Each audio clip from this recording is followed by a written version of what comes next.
Kita mulai dulu dari kabar yang paling bikin heboh. Inter Milan siapin 182 miliar rupiah buat belanja pemain. Kayak anak muda habis gajian, Inter nih lagi gatal pengen borong pemain baru.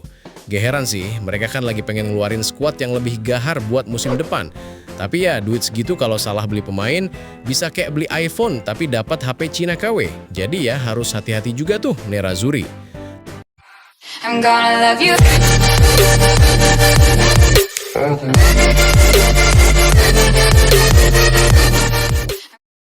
Lanjut ke tim-tim nasional, nih yang menarik. Hampir semua negara grande alias raksasa Eropa sekarang lagi duduk manis di puncak klasmen kualifikasi Piala Dunia 2026. Tapi, ada satu yang lagi nyeleneh, yaitu Italia. Entah kenapa, Azzurri suka banget bikin fans deg-degan. Kadang tampil keren, kadang kayak lupa caranya nyetak gol. Mungkin mereka masih trauma gak lolos Piala Dunia kemarin ya. Nah, ngomongin pemain top, Real Madrid boleh bangga banget. 4 pemain mereka, Vinicius Junior, Mbappe, Rodrigo, sama Arda Güler, semuanya lagi on fire di tim nasional masing-masing. Vinicius dan Rodrigo bantu Brasil tampil garang, Mbappe terus ngasah insting pembunuh di depan gawang Prancis, dan Arda Güler makin nunjukin kalau bocah ajaib ini bukan sekedar hype. Fans Madrid pasti senyum-senyum nonton mereka, kayak lihat anak kos akhirnya bisa bayar kontrakan tepat waktu. Tapi ngomong-ngomong soal striker tajam, kita nggak bisa lewatin kabar satu ini. Luis Suarez resmi cetak 600 gol sepanjang karirnya. Gila sih, 600 gol itu bukan angka main-main. Dari gigit lawan sampai gigit rekor, Suarez tetap aja haus gol. Walau udah nggak muda, insting predatornya masih ngeri banget. Dan terakhir, kabar dari si bocah ajaib Prancis, Kylian Mbappe, ternyata dia cuma butuh 6 gol lagi buat jadi pemain dengan gol terbanyak sepanjang sejarah timnas Prancis. Masih muda, tapi udah hampir nyalip nama-nama legenda kayak Giroud dan Henry. Ini anak emang bukan manusia biasa. Larinya kayak dikejar utang, finishingnya kayak nggak mau rugi. 1 hour later. Lanjut, ada yang masih jadi tim yang nggak bisa diremehin. Kroasia lagi-lagi nunjukin kalau mereka itu bukan tim mediocre. Skor 3-0 bukan cuma hasil manis, tapi bukti kalau mereka masih punya mental dan kualitas kelas dunia. Modric, walau udah bukan bocah, tapi masih ngatur ritme permainan kayak dirigen orkestra. Gelandang lain juga nyatu banget, mainnya sabar, build up rapi, tapi kalau udah depan gawang, langsung tancap gas. Pokoknya Kroasia ini tim yang nggak banyak gaya, tapi efisien banget. Kayak cowok kalem yang diem-diem udah dapet semua targetnya. Emoji smiley pakai kacamata hitam. Polandia efektif, tenang, dan masih mengandalkan Lewandowski. Polandia menang 2-0 dengan gaya khas mereka.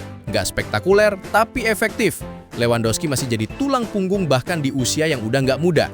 Dia main kayak bapak-bapak, tapi insting golnya masih kayak bocah muda. Walaupun udah sering dirumorkan bakal cabut dari Barcelona, tapi di timnas, dia tetap mesin gol yang nggak ada matinya. Dan ngomong-ngomong soal Barca, kabarnya mereka resmi mutusin buat ngelepas Lewandowski di akhir musim. Katanya sih karena gajinya tinggi banget dan performanya mulai turun. Jadi bukan nggak cinta, tapi udah nggak sanggup biayain bro. WWK. Kayak hubungan yang udah jalan lama, tapi udah nggak seimbang lagi antara rasa dan biaya. Emoji tertawa terbahak-bahak. A few minutes later.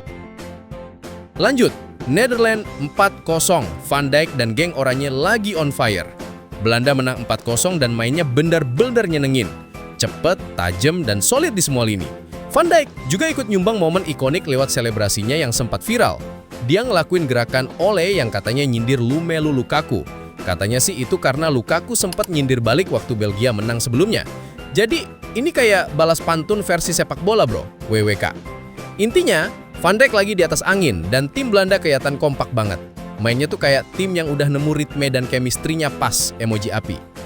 Ada drama Kluivert dinilai pantas dipecat. Nah, ini bagian yang agak pedas bro. Kluivert lagi jadi bahan omongan. Banyak yang bilang dia pantas dipecat karena performa timnya nggak kunjung stabil. Padahal dulu dia datang dengan ekspektasi tinggi banget. Tapi nyatanya hasil nggak sesuai harapan. Fans sudah mulai kehilangan sabar dan petinggi klub katanya mulai mikir buat nyari pengganti. Ya, namanya juga pelatih. Kalau tim menang dibilang jenius, giliran kalah dibilang beban. Emoji tertawa. Lanjut, Mbappe yang cedera, Real Madrid deg-degan. Kabar kurang enak datang dari Prancis bro. Kylian Mbappe cedera di laga terakhirnya. Belum parah sih katanya, tapi fans sudah pada was-was karena dia lagi dalam performa terbaik. Apalagi kemarin baru aja nyetak beberapa gol penting di kualifikasi. Kalau bener harus istirahat panjang, Prancis bakal kehilangan mesin gol mereka.